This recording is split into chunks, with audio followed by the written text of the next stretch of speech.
Hey guys, bachphotography here, and today we're looking at a portrait session I did with model Shiloh, and I'll link her Instagram in the description if you're interested in seeing more of her work. So if you're new here, make sure to hit that subscribe button and press that notification bell so you can be notified whenever I make a new video. And if you've been here before, welcome back. So what was the concept behind this photo shoot? Well, we wanted to have a really warm portrait session where it looked really nice and summery and with lots of yellowy tones, just to make it look nice and happy and warm and summery. And because it's winter in Australia at the moment, we decided to shoot this at golden hour, which is just a couple hours before sunset, just to get the warmest tones from the sunlight that we could. So here is the image that we're going to be looking at today, and I'm going to leave a link to all the raw files from the shoot in the description, so if you'd like to edit along or just have a play with the photos, you can do that. So in this video we're going to go through all the camera equipment I used, and then we're going to talk about the settings in camera when these photos were taken. Then we're going to go into Photoshop and do the editing on this image. So the equipment I used for this shoot was a Canon 5D Mark IV with the Sigma 85mm f1.4 art lens. So for this particular photo, the in-camera settings was an aperture of f1.4, a shutter speed of 1/2000th of a second, and an ISO of 200. So let's talk a little bit about those settings. The reason I shot at an aperture of 1.4 is to really blow out the background. But also, when you're shooting golden hour portraits, the wider your aperture, the more the golden light sort of is accentuated in your image. So shooting wide open for this sort of photo shoot is perfect. I shot at a shutter speed of 1/2000th of a second because it was a really bright day outside. There wasn't any clouds stopping the sunlight from coming down into our scene, so we needed to really stop down the shutter speed to get a good exposure. I shot at an ISO of 200 because that's the native ISO of my Canon camera, and that meant that we got the best quality signal to our camera sensor. So finally, before we jump into Photoshop and have a look at the editing of this image, let's discuss the lighting. So when you're doing natural light golden hour portraits, there's two ways that you can light them. You can light them with the sun in the back as a rim light on the hair, or you can light them where the sun is in the front, to the left or the right of your model, so that their face is illuminated.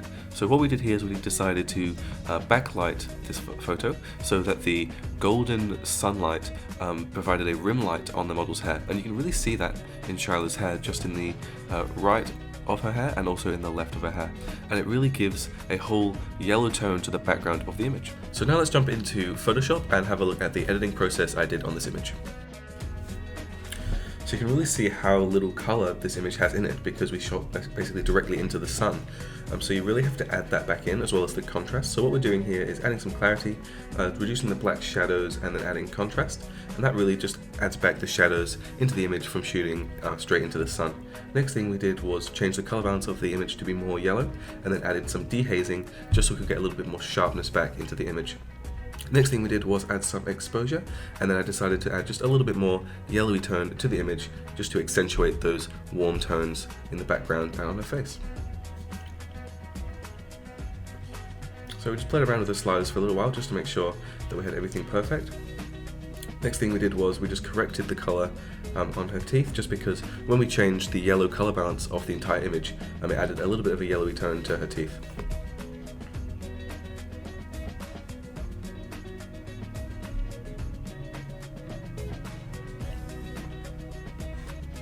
Next thing we did was just added a little bit more brightness and clarity to the eyes, just to make them pop a little bit more. So just adding a very little amount here. Don't want to add too much and give your model laser beam eyes, but just adding a little bit more clarity, a little bit more exposure can really make a model eyes pop. Next thing we did was add a little bit more darkness to the eyebrows, just to give her facial features a little bit more dynamic. So that's everything we did in Camera Raw. Now let's jump into native Photoshop and finish this image off. So the first thing we did was just got rid of any imperfections we could see on Shiloh's skin. Now her skin was actually really good, so there wasn't really much work to do here. But just because of the high megapixel count and the sharpness of this camera, you can always see imperfections in anybody's skin. So just one quick pass of the skin just to make it look perfect.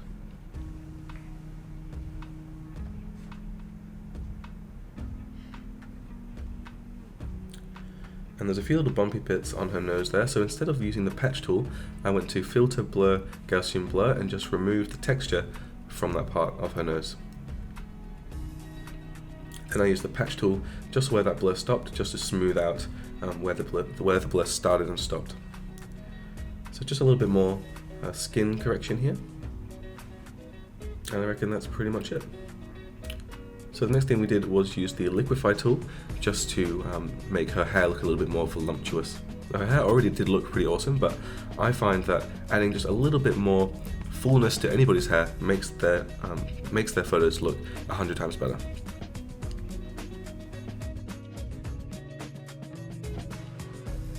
And a little bit on the side just there, and that's pretty much it. So here's a before and after. You can see that really makes a huge difference. Okay, so just a few little imperfections left to do.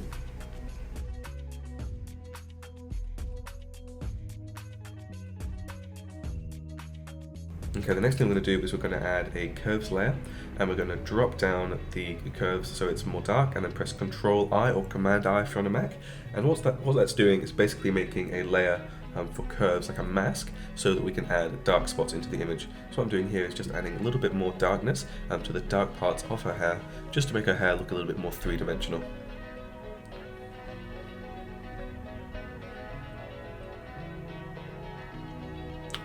And although these are really, really subtle changes, once you put all of them together, it really makes a huge difference in the image.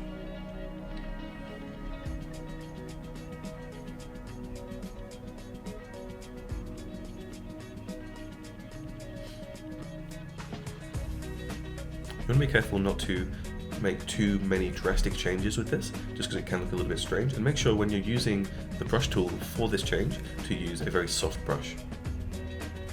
So just adding a little bit more darkness to the dark parts of her face as well, so her pupils and her nostrils.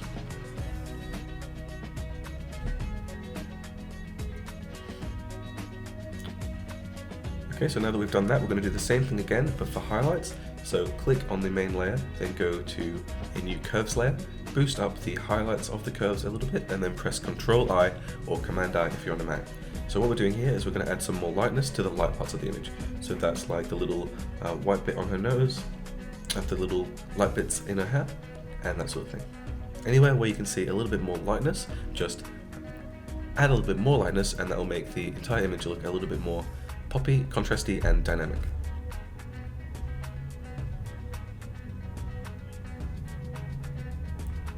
And again, with these changes, you really don't want to make them too drastic, otherwise it will look strange. It's really just these little subtle changes that make all the difference.